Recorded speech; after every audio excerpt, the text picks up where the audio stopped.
welcome. I'm Neha Bothra. You're watching Money Control, our special interview series where we bring you insights from industry stalwarts, policymakers, and market veterans. My guest on the show today is Amitabh Chaudhary, the MD and CEO of Axis Bank. We'll discuss with him the state of the economy, the banking sector, and of course, the roadmap for Axis Bank in the quarters ahead. Thank you so much, Mr. Chaudhary, for taking time out and speaking with us. We stand at a very interesting juncture at this point in the economy where we see mixed signals coming in. On the one hand, we see encouraging high frequency data. Q3 earnings have been pretty much above estimates, and that is encouraging as well. But we've not really seen a meaningful uptick when it comes to demand, or if we look at private investment. I think these two are still on very low gear. So, what do you make of the economic recovery, and what is your assessment of the shape the recovery will take in the coming months, particularly the next 6 to 8 months? So if you look at the data points in January 21 and the early signs in Feb, they do show that there is a slight deceleration in the recovery momentum that was visible till December 20. Indications that the boost from pent-up demand coupled with festival demand is flagging, whether in urban and FMCG demand or auto sales. Uh, How on the other side, we see that cement demand remains strong based on demand for housing, particularly from smaller cities. Rural demand remains extremely robust. India is set for a record food grain output this year, and government cash and other transfers to rural families have helped support incomes. We also know that the government spending is set to increase in this quarter, and both central and state infra spending is also on the uptick, and which is also visible in the kind of loan applications we are getting in Axis Bank. So while we wait for the revised official estimates of financial year 21 GDP at the end of Feb, our sense is that India's GDP will have contracted for the year by about 6 to 7%. Having said this, that yes, there is an uptick. Maybe the uptick momentum has come down, but there is a clear uptick.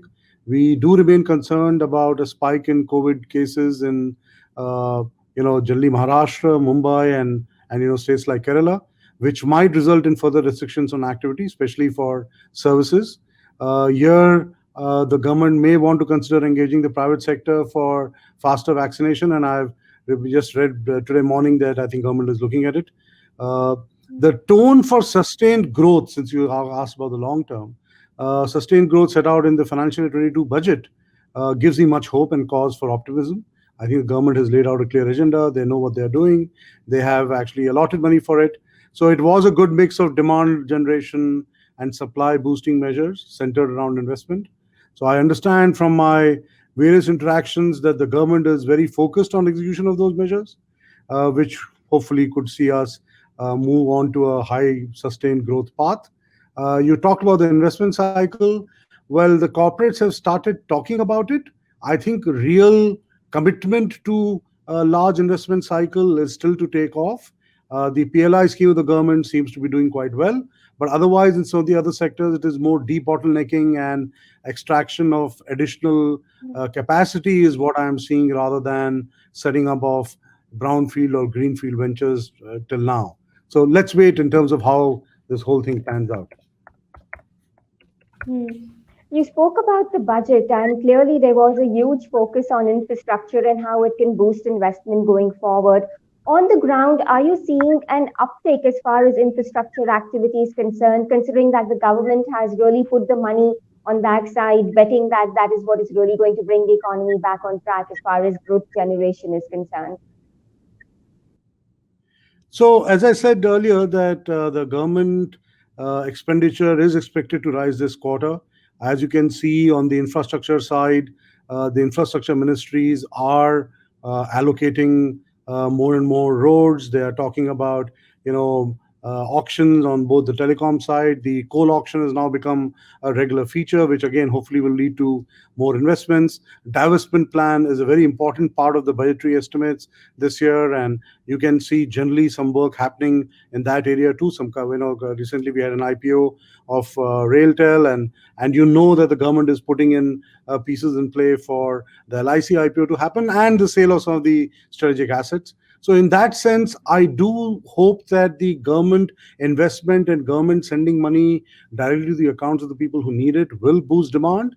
Uh, The real revival of the cycle will come through if the private side also starts spending with the same gusto.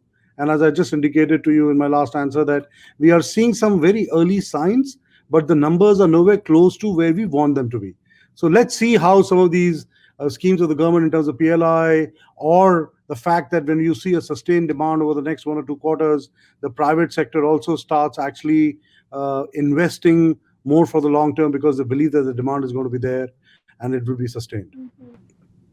There's also a lot of surplus capacity as far as all these projects are concerned. So clearly, it's still a while before there will be demand for new investment for new projects. Do you agree with that view, sir?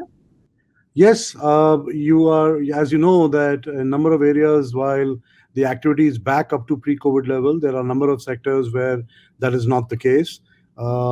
And so, for example, if cement the capacity utilization is high, you are seeing cement manufacturers talking about putting in additional capacity. But wherever you see that the capacity utilization is still not up to the levels which you saw or what we was experiencing on the pre-COVID times, no one is talking about additional investment.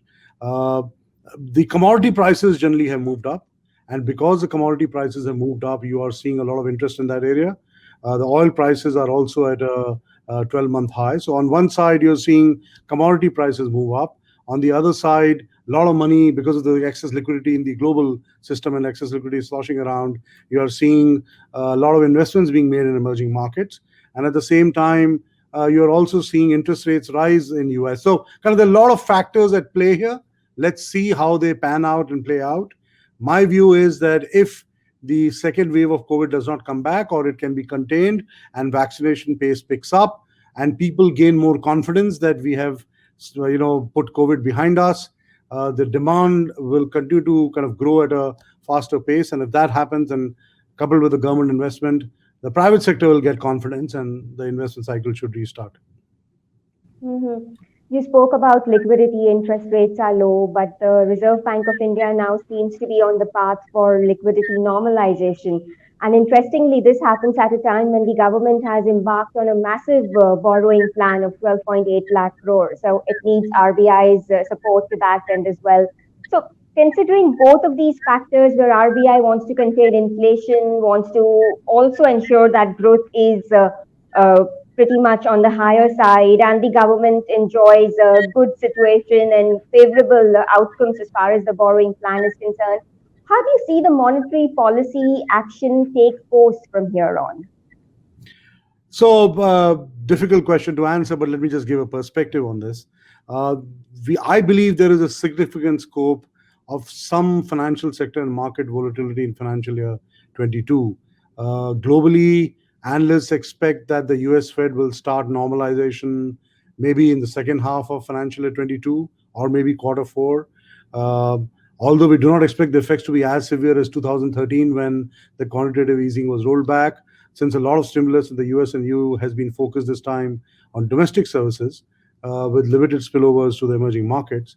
You have already seen the US 10-year Treasury paper yield rise by 20 basis points to 1.34%. In India, RBI has indicated that it will continue with its accommodative stance into the next year. So kind of they made that categorical statement. However, given that we expect liquidity to further increase in financial 22 due to the need for supporting the government's large borrowing program, as you mentioned, uh, and continued interventions in the FX market. So, if the money keeps flowing to the emerging markets, which means India will be a destination for that money, which means that RBI has to keep the rupee stable, has to keep injecting liquidity into the local market. My view is that RBI will need to signal some kind of draining of liquidity later in the year, and very likely start raising the reverse repo rate. So we expect policy support to take GSEC 10-year yield to maybe stabilize at 6.1 to 6.2% levels. So as I said, there are various factors at play, but if the the globally, the way things are playing out, they continue to play out as they are, I think RBI at some stage would be forced to tighten a little bit, suck some liquidity out of the system, and we might see the stabilization of the 10-year yield at slightly above 6%, which is what RBI is trying to do at this point in time. But I do not expect the interest rates to move up dramatically. I do expect interest rates to kind of remain in the same zone. And in that sense, we might see volatility, but I think generally the rates will be around this zone, is what I expect today. Now, let's see how things play out. Everything is not in our hands as we speak. Yes, the twin balance sheet problem, for example, we've been grappling with this much before the pandemic. And now the problem seems to perhaps be deeper in the sense that it depends on who you're speaking with. Earlier, they would tell you that the stress in the banking system is anywhere between 8 to 10 lakh crore. And now we have assets under moratorium to the tune of about 9 lakh crore. In a sense, we are saying that the NPA problem has worsened. Is that your view as well, sir? Well, I mean, so the numbers that you just quoted are large and they are in the public domain. So, for us to say uh, that the amount of slippages that will come out of the 9 lakh crores of assets in the moratorium is going to be very, very small, I think will be an unfair statement to make. The amount of potential NPLs or slippages that could come through on this 9 lakh crores is actually could be quite large, because please understand that part of the slippages have been reduced because of the government guarantee scheme under the ECGLS. About 1.8 lakh crores has been kind of funded under that scheme. So that has helped a lot of the borrowers who could be in trouble in terms of ensuring that either they can survive through the crisis or definitely postpone or push some of the problems a little bit kind of further away. Uh, we will obviously come to know over a period of time, but to say that things are back to normal is probably not right. Uh, Banks are doing their best, for of course, and so are the NBFCs, but banks will remain cautious while lending, because again, the moratorium has also shown to them what kind of borrowers are vulnerable and how quickly things can turn against you, especially when things get locked down, and the lockdown kind of overnight. Conversations are happening though around possible earning upgrades for companies, but some of these are again very early signs. So in my mind, the crisis has not gone away. We need to be extremely cautious. We need to be extremely active in terms of watching all the trends and seeing whether how we kind of come out of the COVID crisis completely. If we are able to, I think the crisis can be contained at lower numbers. But if the COVID kind of remains and keeps occupying our attention and keeps worrying or keeps changing the sentiment of the people involved, then yes, the amount of loans or NPLs could be higher. Very difficult to predict at this stage. Now, there are banks who have raised a lot of capital in advance. There are banks who actually, when you look at especially the retail borrowers, have lent to a certain set of retail borrowers, and obviously they were a better set of customers. And so, in that sense, even though everyone has gone through a crisis, the number of customers who might actually convert into NPLs would be smaller in comparison to institutions who have either been little bit more reckless about lending or have gone and attacked slightly lower quality customers. So, my view is that I don't think we have reached the last page of the book as far as the crisis driven by NPL crisis driven by COVID is concerned. I think we still need to wait and watch for a couple of quarters before we can put our arms around it. There's finally some word on the bad bank, some clarity coming in, although we don't have all the details at this point. But we have seen in the past, take the IBC for example, where the intent was great, but we had companies exploiting the loopholes to their advantage and rendering the reform largely ineffective. To your mind, what are some safeguards that can be put in place as far as regulation, capital structure of the bad bank is concerned, to ensure that we don't have a moral hazard where you have a lot of good money chasing bad? Well, a couple of things which I see which are different from some of the other structures. One is that the idea here is to put all the loans related to a corporate borrower within one ARC. Unlike what we have seen in the past, is that the loans are getting distributed across more than one ARC, and everyone had their own way or their own view on how the problem needs to be solved. And as a result, there was no consensus view which was emerging, and which obviously led to obvious delays. If you put all the loans under one entity, then that entity can take those calls, and it is the only entity which has to take those calls. So hopefully the decision making and the resolution could be faster. Now, I said hope. There is a hope that it could be faster. The point number two about this ARC one is hearing is that the government is looking at, or at least the public sector banks seem to be asking for some kind of government support to this ARC in form of some guarantee. I'm not aware. I'm quoting this based on what I've read in the papers. Uh, Yes. so, in that sense, if there is some form of government support, it is obviously better than the current structures. So, in that sense, the public sector banks or whoever wants to sell to this newly formed ARC will benefit because they know that at least the part of the money will come back and has to come back. Uh, and that will be obviously very, very helpful. So, in that sense, I think the structure they are trying is different. Let's see what is the final shape and form of this particular ARC and how it is managed and what kind of management team is put forth as far as management of this ARC is concerned, and how quickly they move to ensure that some of the resolutions which have been pending for a long time actually move at a pace where people can feel the difference. If the pace remains the same, if nothing really changes, and at the end of the day, I have just taken an NPL from my books, and now I have a security receipt from ARC in my books, in replacement of that particular NPL, and that's all that has happened, then obviously this will not be called a successful experiment. So let's see how this pans out. I think the government's intent is right. It now all depends on how well we execute on it. Mhm. Has there been any discussion with the private sector, with the private banks in terms of the capital structure or in terms of, what really Some very we are going preliminary to discussions. Sorry to interrupt you.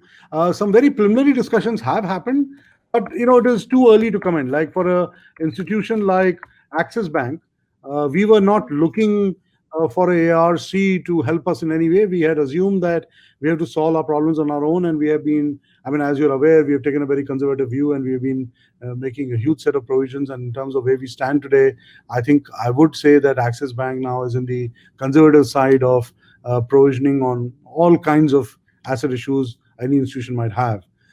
So in that sense, we are not we're waiting for this ARC. But if this ARC is going to have some elements which can be advantageous to Access and can help us in higher recovery, obviously we will look at it.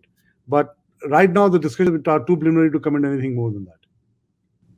hmm I think another encouraging fact that is in discussion is the fact that the government wants to privatize more public sector banks, and that, of course, can cut some slack and inefficiency in the industry to some extent. But considering the poor governance, the weak balance sheet, it wouldn't be a very attractive proposition for an investor, don't you think so? Well, again, depends on what the terms and conditions of those that acquisition which they will allow would be. I mean, will they allow what kind of investors will be allowed to buy that particular bank or institution? What will be the stance that the government will take in terms of the employees or the branches, or what kind of flexibility will be given to the management or who are the investors who take over that bank in terms of expansion and the rules that will be applicable to them in terms of how much they can expand, where they can expand, what activity they can do and they cannot do. We know what some of the problems that plague the public sector banks are, but at the same time, it might be the only opportunity that might be available for some investors to actually invest in Indian banking system in a meaningful way. So my guess is if you look at PMC Bank as an example of, and again, I don't know all the suitors, but the number of suitors you hear who have kind of approached the RBI to rescue PMC Bank, I think that should tell you that if the terms and conditions are set right, you might get more than the interest which you're anticipating today in acquiring an asset in the Indian bank, or asset or a bank in the Indian banking system. So in that sense, I think we have to wait for what the form and shape of that takeover norms would be before we react. My view is it will get generally a good reaction. Would it be of interest to the private banks based on the terms and conditions? Well, we need to know which the bank, who those banks are, what the size of those banks are, what deposit franchise they have, what kind of issues they have on their balance sheet. Uh, the only way it would make sense for a private sector bank to acquire it would be to bulk up, in the sense that you grow bigger and it fits in well or complements you in terms of their geographic presence. or they have certain businesses which potentially could be of interest to a smaller private bank. Uh, my view is that some of the smaller private banks might be interested in, and I would be quite interested in actually looking at potential acquisitions of some of these banks. You know, if we one assumes that some of the names being mentioned would come on the table. Mm. So we've broadly discussed some of the factors on the macroeconomic side, and we also discussed the state of the banking sector. How is Axis Bank placed in midst of all these challenges, and what opportunities do you see coming Axis Bank's way with respect to peers? Well, very quickly on Axis Bank, while our quarter four is still on, it's important to think of financial year 22 also. So we have said one of the statements we have always been making for quite some time now is that Mm, do we have the platform to grow from here? And one thing I can state very confidently is that I think with all the provisions we have made, the conservative stance we have taken, yes, I think Axis Bank today has a platform to be able to kind of uh, grow quite fast from here on. So in that sense, we had outlined our strategy, what we call GPS, and that has stood the test of all challenges that the year had thrown at us. So as we refresh our mm, strategy for the next few years, we obviously are very committed to relentlessly work towards the three vectors of our GPS strategy, which was growth, profitability, and sustainability. So on the growth side, we have been saying that we will grow our deposit payments franchise in a very big way. We want to ensure that the granular growth of deposits is faster than the industry. And at the same time, we also want a lot of our subsidiaries, which were subscale, to reach leadership positions across our businesses. So some of the things which we're trying to do from a growth perspective is in retail bank will drive the premiumization of our deposit franchise as we acquire the right customers and increase the share of our wallet through higher customer engagement. We are working also on our deep geo initiatives, which is all about going to the semi-urban and rural parts of India through product or region-specific drives and technology enhancement programs. And on the wholesale bank, we said we will continue to focus increasingly on the SME and the mid-corporate side of the business, and obviously some of the other coverage businesses we will grow at a pace which is slightly better than the industry. Um as far as on the GPS, the P was concerned, we said we need to get our credit costs down. We need to get our fee revenues up. We need to get our cost to revenue ratio to the right level. So we've been working on each of those factors. And sustainability was all about, we will reorient the organization towards execution excellence, continue to strengthen our credit risk management, build a better compliance culture, and strengthen the core, which is our technology and operations. And I think we have moved the needle on that, but we continue to move in that direction. But if I was to summarize, yes, we have to work in each of these areas, but from a balance sheet perspective, we have the platform to grow. And right now, we were playing a bit on the back foot. If the economy revives, and which we're all expecting to, and we're looking at the year ahead with a lot of optimism, I think now you will hopefully see Axis Bank, looking forward and playing a little bit on the front foot rather than on the back foot. So in that sense, we should be juicing our franchise to ensure that we are making progress and gaining market share across all our businesses on a granular basis, not one time, but building those long term things which will allow us to grow from here and start gaining market share. So, obviously, our strategy for the next 3 years would be around that. And we have the platform to be able to do it. mm. Indeed, the analyst community is abuzz with the possibility of a re-rating as far as Axis Bank's valuation is concerned. In the past, despite a very strong turnaround in several areas, asset quality has been a negative surprise. How confident are you on that front this time around, considering that asset quality is, you have articulated a very conservative stance on numerous occasions based on your accounting policies and how you want to recognize these. And in fact, you also have been appreciated for the upfront provisioning that you've done this quarter, last quarter, for many of the stressed assets. But how confident are you of asset quality at this point, sir? Well, whatever we saw at the end of third quarter and whatever our models were predicting, based on a combination of all those factors, we have gone and made our provisions and at the same time said that we want to be seen as a conservative bank as far as the provisioning policies are concerned. So we want to make provisions upfront ahead of the curve. And at the same time, also, I want to ensure that our businesses are being run under risk frameworks which should mean that we are not creating problems for the future. So ensure that your past is taken care of through the provisions, and ensure your future is bright because you have put in guardrails and risk frameworks and models in place which ensures that you're lending or you're creating assets which do not lead to a big leakage in the future. I think my view is that I think Axis has done a lot of work in both those areas. Uh, we are quite satisfied with our provisions. And we believe that the changes which we have brought about to our risk culture, our credit culture, also should mean that we will not have problems like this going forward in the future. Only time will tell because these are all words. Uh, but I think, yes, there is a perceptible change internally in how we are working, how we are evaluating things, and how do we think of what kind of assets we want to put on the wholesale side and on the retail side. The confidence level is high, but it is subject to Indian economy coming back to shape. It is subject to we're not seeing a second wave of COVID and then the consequent impacts of that. And obviously, it is subject to our continued good execution. But yes, the confidence level is high. Hmm.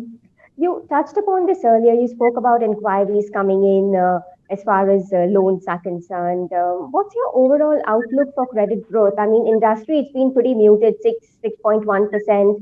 For Axis Bank, how do you see credit growth panning out in the coming quarters? In terms of the credit growth and all of that, you are seeing signs that demand for credit is gradually increasing, with credit growth having accelerated to 6.7% year on year in early January 21, though it has decelerated a bit to, I think, about 5.9% as of Jan end. Um, the year to date credit offtake remains lower than the same period last year. Uh, However, the flow of funds has been higher. So just can't just get the data right.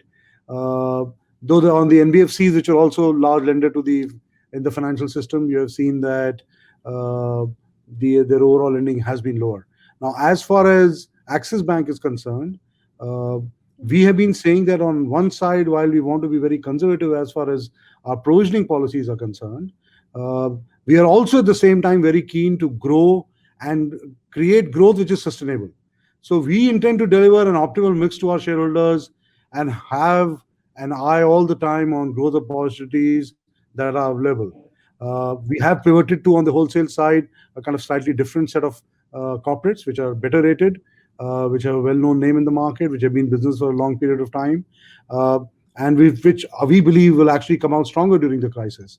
And so, in that sense, if the investment cycle revives, these are the corporates which will have the wherewithal to start investing, and will start growing with them.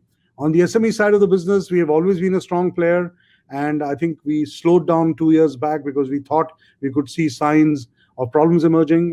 That has been bode well for us, and now with the capacity utilization rising, we have started seeing growth come back on the SME side. Retail has been a growth story for us for a long period of time, and in December of 2020, we had the highest disbursement ever in the history of Axis. So, in that sense, on one side, we have been conservative on provisions, but on the other side, we will be aggressive on growth opportunities as long as they are within our defined frameworks on risk and credit. I do believe these opportunities exist because our market share is not that big. And so, in that sense, on the increment, our ability to grow faster than the industry remains.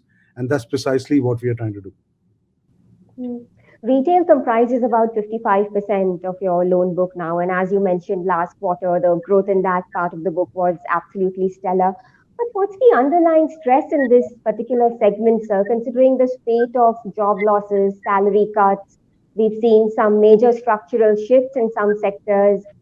What is the underlying stress? Would you say it's transient, or do you think it's deeper than anticipated? So there is real stress on the retail side because a lot of people have lost their jobs or they've seen cut in their salaries, and as a result, obviously, they will start defaulting on their loans, or they will like to be considered for some kind of restructuring. As you pointed out, we have taken some of those hits upfront. We have also said in our third quarter call that we expect the slippages on the retail side to be lower in the fourth quarter in comparison to the third quarter, and we expect next year, financial year 22, to be a look forward year.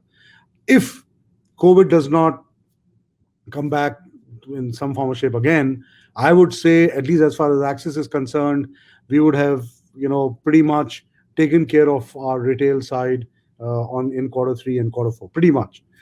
Yes, there will be some borrowers who might still be paying you, who do, if they do not get their jobs back or do not get their salaries back to the pre-COVID levels, might continue to struggle. But otherwise, I'm hoping that quarter three and quarter four will represent all the slippages we had to see on the retail side. But again, as I said, it's a question mark. We still need to watch and watch extremely carefully, and that's precisely what we are doing now. How much of that is, I just saw an article recently where Crystal said that NBFCs will have, NPLs of 1.8 lakh crores. How much of it is retail? How much of it is wholesale? Over what period of time it will play out? Well, only time will tell. But my view is that the retail crisis is not yet over. I do believe that there are customers who are struggling. Customers whose credit scores are not high in the first place will struggle more. And depending on what profile of customers people have lent to, they will see losses accordingly. Axis Bank has built a strong deposit franchisee over the years, and your cost of funds at 4.3%. It's one of the most competitive in the industry. In fact, it's improved on a sequential basis as well.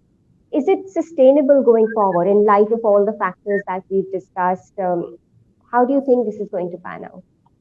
So again, depends on the interest rates in the market. I think they have hardened a little bit over the last 45 to 60 days. And so you have stopped seeing reduction in term deposit rates. Actually, if you go and look at some of the companies out there, they've increased, companies, not banks, companies have increased their fixed deposit rates. So that very clearly tells you that kind of the interest rates have not only bottomed, but in some cases they've moved up. And the 10-year government securities rate has gone up. So in that sense, the cost of funds are not going to go down further. But on the flip side, you will hopefully also see that the interest rates being charged to the borrowers also has kind of stabilized. It is not coming off more.